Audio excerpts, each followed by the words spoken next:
प्रणमामि मुहुर्मुहुः। नमः श्रीयतिराजाय विवेकानन्दशूरये सच्चित्सुखस्वरूपाय स्वामिने तापहारिणे। আজকের সভার সভাপতি পূজনীয় শিবময়ানন্দজি মহারাজ, আজকের সভার অন্যতম বক্তা পূজনীয় সুপর্ণানন্দজি মহারাজ এবং উপস্থিত আমার পূজনীয় মহারাজগণের চরণে আমার সভক্তি প্রণাম নিবেদন করি। অন্যান্য সন্ন্যাসী ব্রহ্মচারী ভাইদের আমার যথাযোগ্য সম্ভাষণ জানাই এবং উপস্থিত ভক্তমণ্ডলীকে আমার নমস্কার জানাই। আজ স্বামীজির শুভ জন্মতিথি উৎসব। আমরা সমবেত হয়েছি বেলুড় মঠের পবিত্র প্রাঙ্গণে, যেখানে 1898 খ্রিস্টাব্দের 9ই ডিসেম্বর স্বামীজি ঠাকুরের পুত দেহ অবশেষ আত্মারামের কৌট স্থাপন করে সমবেত সকলকে উদ্দেশ্য করে বলেছিলেন, আপনারা কায় ও মনোবাক্যে ঠাকুরের পাদপদ্মে প্রার্থনা করুন যেন মহাযুগাবতার ঠাকুর আজ থেকে বহুকাল বহু জন হিতায় বহু জন সুখায় এই পুণ্যক্ষেত্রে অবস্থান করে একে সর্বধর্মের অপূর্ব সমন্বয় কেন্দ্র করে রাখেন। স্বামীজি এখানে অবস্থান করেছেন, এখনো তিনি সূক্ষ্ম দেহে চিরবিদ্যমান। তিনি আজও আমাদের মধ্যে আছেন, কাজ করে চলেছেন। তিনি বলেছিলেন, আমার এই স্থূল শরীর চলে গেলেও আমি ওই ঘরটিতে থাকব।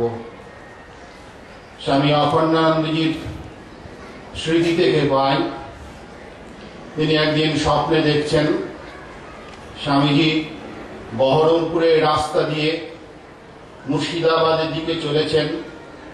প্রকাণ্ড বলিষ্ঠ মুসলমান ফকিরের দেহ, কোমরে কেবল লোহার শিকল ও কৌপিন, হাতে একটা লোহার ডান্ডা, তার মাথায় একটা লোহার বল। সেই বলটা থেকে ছোট ছোট শিকল ঝুলছে। সেইটি বাজিয়ে বাজিয়ে গান গাইতে গাইতে স্বামীজি চলেছেন। জিজ্ঞাসা করলাম, এরকম বেশ কেন? স্বামীজি বললেন, এরকম শরীর নইলে কাজ করব কি করে? তোদের বাংলায় ভেতুরে শরীর সামান্য কঠোরতায় ভেঙে পড়ে। জানবি আমি বসে নেই, আমি এদের মধ্যে ঠাকুরের উদার ভাব ছড়াচ্ছি, তাই ফকির সেজে এদের সঙ্গে মিশি। বললাম, ওরা কারা?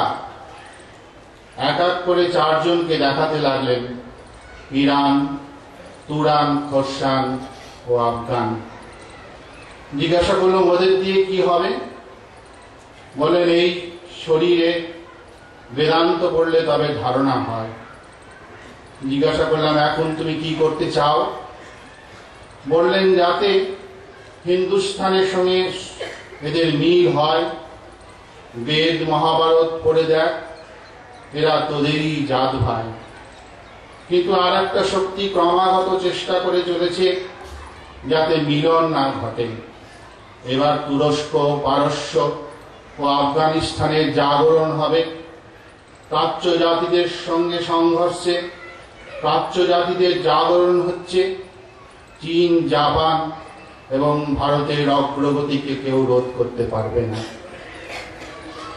স্বামীজি এক সময় বলেছিলেন, এমন হতে পারে আমি হয়তো বুঝবো এই দেহের বাইরে চলে যাওয়া, এই দেহকে জীর্ণ পোশাকের মতো ছেড়ে দেওয়া আমার পক্ষে হিতকর, কিন্তু আমি কোনোদিন কর্ম থেকে ক্ষান্ত হব না, যতদিন না সমগ্র জগৎ ঈশ্বরের সঙ্গে একাত্ম অনুভব করছে। ততদিন আমি সর্বত্র মানুষের মনে প্রেরণা জাগাতে থাকব। নিজেই নিজের দিকে লক্ষ্য রেখে 4 জুলাই কবিতাতে লিখেছিলেন, তারপর এলো দিন সফলিয়া উঠিল যখন, সকল সাধনা কর্ম পূজা প্রেম আত্মবলিদান গ্রহণ করিলে আসি, সব হলো সম্পূর্ণ সার্থক। তখন উঠিলে তুমি হে প্রসন্ন ছড়াবার তরে, মুক্তির আলোক শুভ্র সারা বিশ্ব মানবের পরে। চলো প্রভু চলো তব বাধাহীন পথে, ততদিন যতদিন ওই তব মাধ্যম দিন প্রখর প্রভায় প্লাবিত না হয় বিশ্ব। পৃথিবীর প্রতি দেশে দেশে সেই আলো না হয় ফলিত, যতদিন নরনারী তুলি উচ্চ শির, নাহি দেখে টুটেছে শৃঙ্খল ভাব, না জানে শিহরানন্দে তাহাদের নতুন জীবন। ভগবান শ্রীরামকৃষ্ণ, যুগাবতার শ্রীরামকৃষ্ণ তার লীলার পুষ্টির জন্য সঙ্গে নিয়ে এসেছিলেন নরেন্দ্রনাথকে। তার লীলার তাৎপর্য সম্বন্ধে শ্রী শ্রী মায়ের একটি সুন্দর দর্শনের কথা আমরা পাই। মা তখন নীলাম্বর বাবু বাগান বাড়িতে আছেন। সেদিন ছিল পূর্ণিমা তিথি। মা উদ্যান বাটির গঙ্গার ঘাটে বসে মুগ্ধ নেত্রে গঙ্গার অপূর্ব শোভা দর্শন করছিলেন।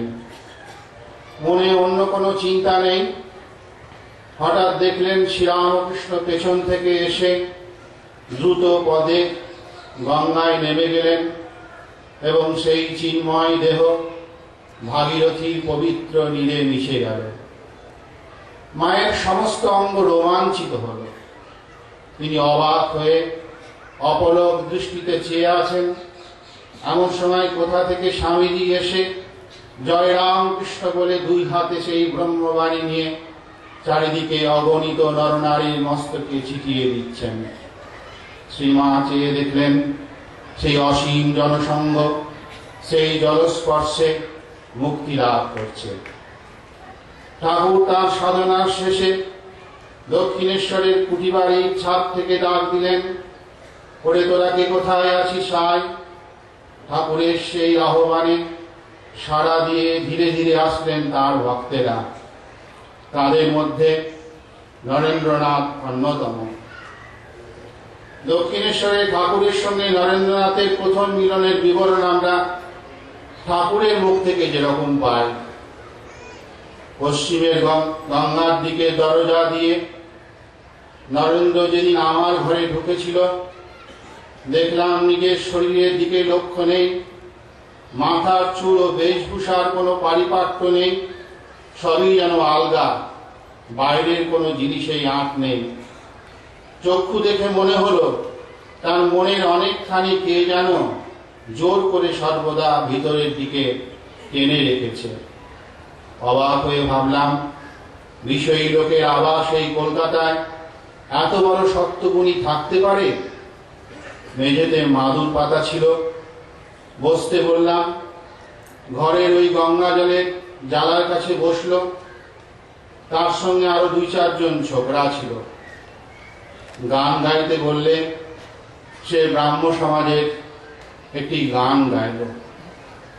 স্বামীজি তার গুরু ভাইদের এই প্রথম দর্শনের কথা যেভাবে বর্ণনা করেছিলেন, বললেন গান তো গাইলাম, কিন্তু তারপরেই ঠাকুর হঠাৎ উঠে আমার হাত ধরে তার ঘরের উত্তরের দিকে যে বারান্দা আছে সেই বারান্দায় নিয়ে গেলেন এবং সঙ্গে সঙ্গে ঘরের দরজাটা বন্ধ করে দিলেন। তখন শীতকাল, উত্তরের বারান্দায় ঝাঁপ দিয়েছিল, তাই বাইরে থেকে কিছু দেখা যাচ্ছিল না। হঠাৎ ঠাকুর আমাকে দেখে চোখের জল ফেলতে লাগলেন আর বলতে লাগলেন, এতদিন পরে আসতে হয়, আমি তোমার জন্য কতদিন থেকে অপেক্ষা করে আছি। নরেন্দ্রনাথ ভাবছেন। এরকম ভাবতে ভাবতে ঠাকুর আরো কাঁদতে লাগলেন এই কথা বলতে বলতে তারপর তিনি আবার নরেন্দ্রনাথের সামনে করজোড়ে দাঁড়িয়ে বলতে লাগলেন, জানি আমি প্রভু, তুমি সেই পুরাতন ঋষি নররূপী নারায়ণ, জীবের দুর্গতি নাশ করার জন্য তুমি আবার পুনরায় জন্মগ্রহণ করেছ। নরেন্দ্রনাথ যেদিন শ্রীরামকৃষ্ণের কাছে দ্বিতীয় দিন এলেন দক্ষিণেশ্বরে, সেদিন তিনি পায়ে হেঁটেই দক্ষিণেশ্বরে এসেছিলেন। কালীবাড়ি পৌঁছে সোজা তিনি ঠাকুরের ঘরে গেলেন। ঠাকুর দেখি, নরেন্দ্রনাথকে দেখি খুব আনন্দে উদ্বেলিত হয়ে উঠলেন। তার ছোট খাটটিতে তার পাশে নরেন্দ্রনাথকে বসালেন। নরেন্দ্রনাথ বলছেন, বসেই দেখলাম ঠাকুর ভাবাবিষ্ট হয়ে পড়লেন। মনে মনে ভাবছি যে আগের দিনের মতো কিছু একটা না করে বসে। দেখলাম ঠাকুর ধীরে ধীরে আমার দিকে এগিয়ে এসে তার ডান পা দিয়ে আমাকে স্পর্শ করলেন। আর স্পর্শ করা মাত্রই আমি দেখলাম যে ঘরের দেওয়ালগুলি সহ সমস্ত জিনিসপত্র বেগে ঘুরতে ঘুরতে কোথায় অদৃশ্য হয়ে যাচ্ছে এবং আমার আমিত্ব সহ সারা বিশ্বটায় যেন সর্বগ্রাসী মহাশূন্যে বিলীন হয়ে যাচ্ছে। তখন আমি মহা ভয়ে অভিভূত হয়ে পড়লাম। মনে হলো আমিত্বে নাশী হচ্ছে মরণ। সেই মরণ আমার সামনে অতি নিকটে। আমি চিৎকার করে উঠলাম, বললাম, ওগো তুমি আমার এ কি করলে? আমার যে বাপ আছে, মা আছে। আমার কথা শুনে ঠাকুর হাসতে থাকলেন। তারপর বললেন যে ঠিক আছে, তবে এখন থাক, পরে হবে। এই ঘটনার 7 দিন পরে নরেন্দ্রনাথ আবার দক্ষিণেশ্বরে এসে হাজির হয়েছিলেন। কিন্তু সেদিন যখন দক্ষিণেশ্বরে এসেছিলেন, মনে মনে দৃঢ় সংকল্প করে এসেছিলেন যে আজকে ওই পাগলা বামুনের পায়ে কিছুতেই মাথা নত করা যাবে না। তিনি যেন আমার মনের ওপর কোন রকম ভাবে প্রভাব বিস্তার করতে না পারেন। শ্রীরামকৃষ্ণ তাকে পাশেই যদুমল্লিকের বাগান ছিল, সেখানে বেড়াতে নিয়ে গেলেন। বেড়ানোর কিছুক্ষণ পরে সেই বাগানের যে বৈঠকখানা, সেই বৈঠকখানা ঘরে এসে তারা দুজনে বসলেন। নরেন্দ্রনাথ দেখছেন বসা মাত্রই শ্রীরামকৃষ্ণ ধীরে ধীরে সমাধিস্থ হয়ে পড়ছেন। নরেন্দ্রনাথ বসে বসে লক্ষ্য করছেন। এমন সময় শ্রীরামকৃষ্ণ পূর্ব দিনের মতোই হঠাৎ তার কাছে এসে তাকে স্পর্শ করলেন। স্পর্শ মাত্রই নরেন্দ্রনাথ বাহ্য সংজ্ঞা লোপ পেল। তারপরে কি হয়েছিল নরেন্দ্রনাথ জানেন না। শ্রীরামকৃষ্ণ তার ভক্তদের নিকট বলেছিলেন, বাহ্য সংজ্ঞা লোপ পেলে আমি নরেনকে কতগুলি প্রশ্ন করেছিলাম। সে কে, কোথা থেকে এসেছে, কেন এসেছে, কতদিন পৃথিবীতে থাকবে, সেও ওই অবস্থায় তার অন্তরে প্রবিষ্ট হয়ে ওই প্রশ্নগুলি যথাযথ উত্তর দিয়েছিল। যা আমি জেনেছি সে কথা বলতে নিষেধ আছে, তবে নরেন যেদিন জানতে পারবে ও কে, সেদিন ও এ জগতে থাকবে না, স্বেচ্ছায় দেহত্যাগ করবে। নরেন্দ্র ধ্যানসিদ্ধ মহাপুরুষ। নরেন্দ্রনাথ ঠাকুরকে এত ভালোবাসতেন কেন, নরেন্দ্রকে ঠাকুর এত ভালোবাসতেন কেন, সেই প্রসঙ্গে ঠাকুর নিজেই বলছেন। নরেন্দ্রের মতো ছেলে একটাও দেখতে পেলাম না। যেমন গাইতে তেমন সে বাজাতে, তেমনি লেখাপড়ায়, তেমনি বলতে বইতে, আবার তেমনি ধর্ম বিষয়ে সে রাতভর ধ্যান করে। ধ্যান করতে করতে তার সকাল হয়ে যায়, হুঁশ থাকে না। আর সব ছেলেদের দেখি যেন চোখ কান টিপে কোনো রকমে 2-3টে পাস করেছে, ব্যাস এই পর্যন্ত। এ করতেই যেন তাদের সমস্ত শক্তি বেরিয়ে গেছে। নরেন্দ্রের কিন্তু তা নয়, সে হেসে খেলে সব কাজ করে। পাস করাটা তার কাছে কিছুই নয়, সে যথার্থ ব্রহ্মজ্ঞানী। ধ্যান করতে করতে তার যদি দর্শন হয়, সাধে নরেন্দ্রকে এত ভালোবাসি। নরেন্দ্রকে না দেখলে শ্রীরামকৃষ্ণের কি অবস্থা হতো, তার দুটি বর্ণনা আমরা পাই। একটি বর্ণনা 1882 খ্রিস্টাব্দের প্রথম ভাগে স্বামী প্রেমানন্দ, স্বামী ব্রহ্মানন্দ রামদয়াল বাবুর সঙ্গে একদিন সন্ধ্যায় দক্ষিণেশ্বরে গিয়ে উপস্থিত হয়েছিলেন।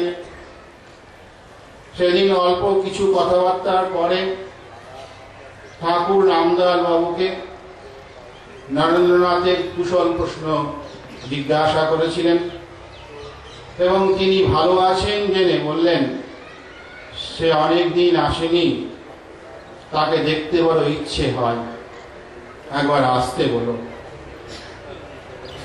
তারপর সেদিন রাত্রে প্রায় 10:30 পর্যন্ত বিভিন্ন ধর্ম বিষয়ক কথা হওয়ার পরে ঠাকুরের ঘরের যে উত্তর দিকের বারান্দা আছে, সেই বারান্দায় শোয়ার ব্যবস্থা হয়েছে। শুয়ে পড়েছেন এরা। এমন সময় ঠাকুর তার পরনের কাপড়খানি বগলে নিয়ে রামদয়াল বাবুর কাছে গিয়ে বলছেন, ওগো তোমরা ঘুমোলে? এরা সব উঠে পড়ে বললেন, আগে না।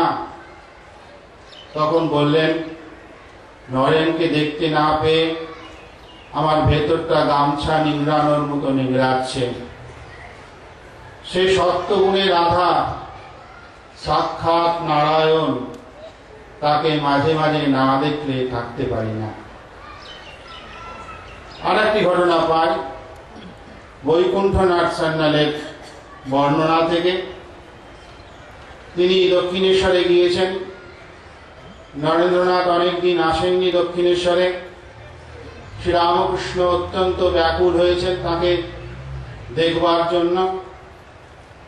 বৈকুণ্ঠনাথ সান্যালকে দেখে নরেন্দ্রের নানান রকম গুণের প্রশংসা করছেন। বলছেন, দেখো নরেন্দ্র শুদ্ধ সত্যজ্ঞানী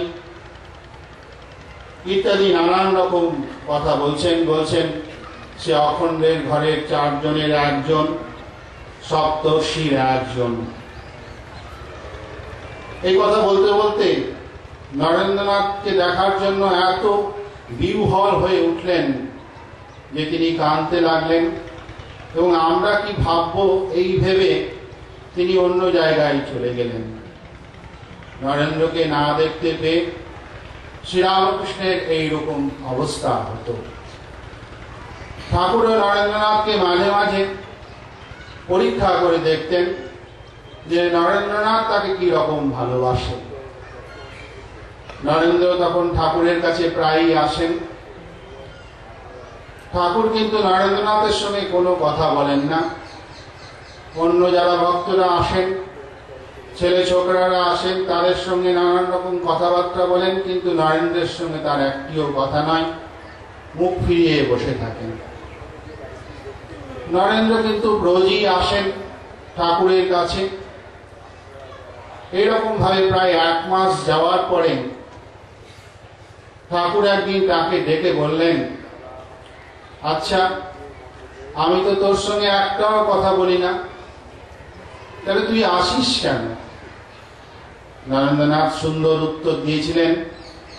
বললেন, আমি তো আপনার কোন সঙ্গে কথা বলবার জন্য আসি না, আপনার কথা আমি শুনতেও আসি না, আমি আপনাকে ভালোবাসি, তাই আপনার কাছে আসি। এই ভালোবাসা ঠাকুরের স্থূল শরীর ত্যাগের পরও আমরা দেখি। স্বামী যখন পরিব্রাজক অবস্থায় উত্তর ভারতে গিয়েছেন, মিলিত হয়েছেন বিখ্যাত যোগী প্রহরী বাবার সঙ্গে। স্বামীজি চেয়েছিলেন প্রহরী বাবার কাছে রাজযোগ শিক্ষা করতেন, কিন্তু বাবাজি কিছুতেই রাজি হচ্ছিলেন না তাকে রাজযোগ শিক্ষা দিতে। স্বামীজি ভাবলেন যদি প্রহরী বাবার কাছে দীক্ষা নেওয়া যায় তাহলে হয়তো বাবাজি রাজি হতে পারেন, এবং স্বামীজি প্রস্তুত হলেন আগামীকাল দীক্ষা নেবেন বলে। এরকম যখন ভাবছেন, সেদিন রাত্রিতে খাটে শুয়ে আছেন, ভাবছেন দীক্ষার কথা, এমন সময় তার ঘর দিব্য জ্যোতিতে ভরে গেল। তিনি দেখলেন শ্রী রামকৃষ্ণ সেখানে উপস্থিত, তার সস্নেহ বেদনা ভরা চোখ, ছলো ছলো আঁখি তার দিকে নিবদ্ধ। স্বামীজি আর স্থির থাকতে পারলেন না, তার সমস্ত অঙ্গ ঘেমে গেল, সমস্ত অঙ্গে কম্পন শুরু হলো, মন আত্মগ্লানিতে ভরে গেল। দীক্ষার কথা আপাতত তিনি স্থগিত রাখলেন, কিন্তু মনের সংশয় কিছুতেই গেল না। তিনি আবার দীক্ষার জন্য ভাবছেন। আবার শ্রীরামকৃষ্ণের দেখা পেলেন।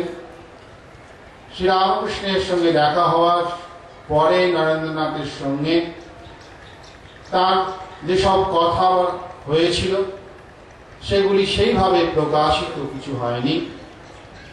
স্বামীজি অনেকদিন পরে তার একটি বিখ্যাত কবিতা গায়ে গীত শোনাতে তোমায়, তাতে লিখেছিলেন, ছেলে খেলা করি তব সনে, কবু ক্রোধ করি তোমা পরে, যেতে চাই দুধে পলাইয়ে, শিওরে দাঁড়ায় তুমি রেতে, নির্বাহ কানন ছলো ছলো আঁখি, চাহ মম মুখ পানে, অমনি যে ফিরি তব পায়ে ধরি, কিন্তু ক্ষমা নাহি মাগি, নাহি তুমি নাহি কর রোষ, পুত্র তব অন্য কে সইবে প্রগল্ভতা, দাস তোমা দোহাকা সশক্তি নহি তব পদে, তব বাণী শুনি সসম্ভ্রমে, দাস তব প্রস্তুত সাধিতে তোমার কাজ।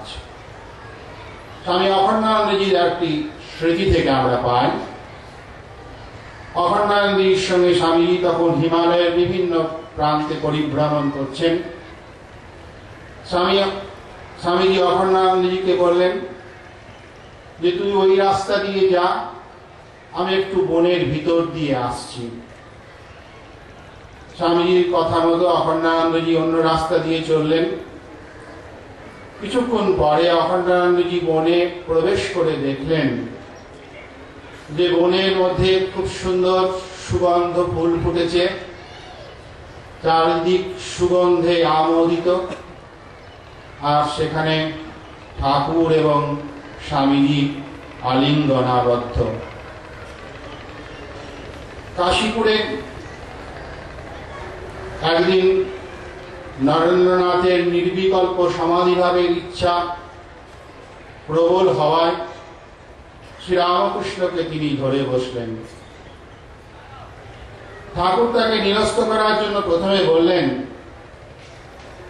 আমি ভালো হলে তুই যা চাইবি আমি তা দেব। নরেন্দ্র তাতে নিবৃত্ত না হয়ে বললেন, কিন্তু আপনি যদি ভালো না হন তাহলে কি হবে? ঠাকুর বললেন, শালা বলে কি রে? তারপর ধীরভাবে জিজ্ঞাসা করলেন, আচ্ছা তুই কি চাস বল। নরেন্দ্র বললেন, আমার খুব ইচ্ছা হয় সুখদেবের মতো 5-6 দিন ক্রমাগত একেবারে সমাধিতে ডুবে থাকি, তারপর শুধু শরীর রক্ষার জন্য খানিকটা নিচে নেমে এসে আবার সমাধিতে ডুবে যায়। শ্রীরামকৃষ্ণ তখন কতকটা উত্তেজিত ভাবে তিরস্কার করে নরেন্দ্রনাথকে বলেছিলেন, ছি ছি, আমি ভেবেছিলাম তুই একটা বিশাল বটবৃক্ষের মতো হবি, তোর ছায়ায় কত মানুষ এসে প্রাণ জুড়াবে, আর তুই কিনা এত ছোট নজর করিস। কাশীপুরে একদিন শ্রীরামকৃষ্ণ একটি কাগজে লিখে দিয়েছিলেন, নরেন্দ্র শিক্ষে দেবে। নরেন্দ্রনাথ বলেছিলেন, আমি ওসব পারবো না। শ্রীরামকৃষ্ণ বলেছিলেন, তোর ঘাড় পারবে। ঠাকুরের মহাসমাধির ৩-৪ দিন মাত্র বাকি থাকতে তিনি একদিন নরেন্দ্রকে ডেকে তার সামনে বসালেন এবং এক দৃষ্টে তার দিকে চেয়ে সমাধিস্থ হয়ে পড়লেন। নরেন্দ্রনাথ পরে বলেছিলেন যে তখন তার অনুভব হয়েছিল ঠাকুরের দেহ থেকে একটি শক্তি তার ভেতরে প্রবেশ করেছে। পরিশেষে নরেন্দ্রনাথও বাহ্যজ্ঞান হারিয়েছিলেন। বাহ্যজ্ঞান ফিরে আসার পর নরেন্দ্রনাথ দেখলেন ঠাকুর কাঁদছেন, দু চোখে তার জল। নরেন্দ্রনাথকে বলছেন, আজ আমি তোকে সব দিয়ে ফকির হলুম। লীলা অবসানে 2 দিন আগে নরেন্দ্রকে আবার বললেন, দেখ নরেন, তোর হাতে এদের সকলকে দিয়ে যাচ্ছি, কারণ তুই সবচেয়ে বুদ্ধিমান এবং শক্তিশালী।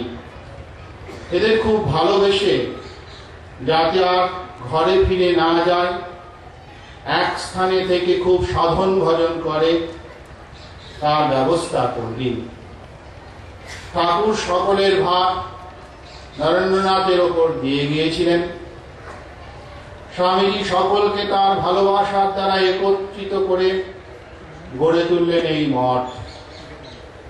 এই ভূমিতে ঠাকুরের পুত স্থির কাঁধে করে নিয়ে এসে ঠাকুরকে বসালেন। ঠাকুর নরেন্দ্রনাথকে কথা দিয়েছিলেন, তুই আমাকে কাঁধে করে যেখানে নিয়ে গিয়ে রাখবি আমি সেখানেই থাকব। আমরা বিশ্বাস করি ঠাকুর এখানে অবস্থান করছেন। স্বামীজি, মা সকলেই আছেন এবং তাঁদের শক্তি আমাদের মধ্যে কাজ করে চলেছে। আমাদের সেই শক্তিকে অবলম্বন করে তাদের কাজ করে নিজেদের জীবন ধন্য করতে হবে। স্বামীজি আশীর্বাদ করে বলেছিলেন, শ্রদ্ধাবান হ, বীর্যবান হ, আত্মজ্ঞান লাভ কর, আর পরহিতায় জীবন পাত কর, এ আমার ইচ্ছা ও আশীর্বাদ। পরার্থে আত্মত্যাগ প্রসঙ্গে তিনি বলেছিলেন, শোন, শ্রীরামকৃষ্ণ জগতের জন্য এসেছিলেন আর জগতের জন্য প্রাণ দিয়ে গেলেন, আমিও প্রাণটা দেব। তোদের সকলকে দিতে হবে। এখন যা হচ্ছে দেখছি সে তো শুধু আরম্ভ। তবে ঠিক জানিস, এই যে আমার হৃদয়ে রক্তপাত করে যাচ্ছি, এর ফলে এমন সব বীর উৎপন্ন হবে, ভগবানের কাজের জন্য এমন সব মহারথী বেরোবে যারা পৃথিবীটাকে ওলট পালট করে দেবে। আর বলতেন, কিছুতেই যেন ভুলিসনি যে জগতের সেবা ও ঈশ্বর প্রাপ্তি হচ্ছে সন্ন্যাসীর শ্রেষ্ঠ আদর্শ। বলতেন, মঠের প্রত্যেক কাজে যেন শ্রী ভগবানের মহিমা প্রকাশ পায়। মঠটি শ্রীরামকৃষ্ণের উদার ভাব অবলম্বনে পরিচালিত হবে। তার নামে যেন নতুন সম্প্রদায় তৈরি না হয়। আমাদের সনাতন শাস্ত্র বেদই একমাত্র শাস্ত্র রূপে পরিগৃহীত হবে এবং প্রচারিত হবে। গীতা যে প্রকার পুরাকালে ছিল, সেই প্রকার ঠাকুরের উক্তিগুলি বেদ মতের আধুনিক সর্বাঙ্গ সুন্দর ব্যাখ্যা রূপে গৃহীত হবে। সমন্বয় অবতার শ্রীরামকৃষ্ণ সমস্ত ধর্মীয় বিবাদ বিসংবাদের মধ্যে সামঞ্জস্য স্থাপন করেছেন এবং প্রত্যেক ধর্মমতকে উপযুক্ত মর্যাদা দিয়েছেন। ওই প্রকার সর্বাঙ্গ সুন্দর চরিত্র গঠনই এই যুগের উদ্দেশ্য এবং তার জন্য প্রাণপণ চেষ্টা করতে হবে। বহুজন হিতায় বহুজন সুখায় সন্ন্যাসীর জন্ম। সন্ন্যাস গ্রহণ করে যারা এই উচ্চ লক্ষ্য ভুলে যায়, বৃথৈব তস্য জীবন। পরের জন্য প্রাণ দিতে, জীবের গগনভেদী ক্রন্দন নিবারণ করতে, বিধবার অশ্রু মোছাতে, পুত্র বিয়োগ বিধুরার প্রাণে শান্তি দান করতে, অজ্ঞ ইতর সাধারণকে জীবন সংগ্রামের উপযোগী করতে, শাস্ত্র উপদেশ বিস্তারের দ্বারা সকলের ঐহিক ও পারমার্থিক মঙ্গল করতে এবং জ্ঞানালোক দিয়ে সকলের মধ্যে প্রসুপ্ত ব্রহ্ম সিংহকে জাগরিত করতে সন্ন্যাসীর জন্ম হয়েছে। আত্মনমোক্ষার্থম জগদ্ধিতায় চ। কি করছিস সব বসে? ওঠ, জাগ, নিজে যদি অপরকে জাগা, নরজন্ম সার্থক করে চলে যা।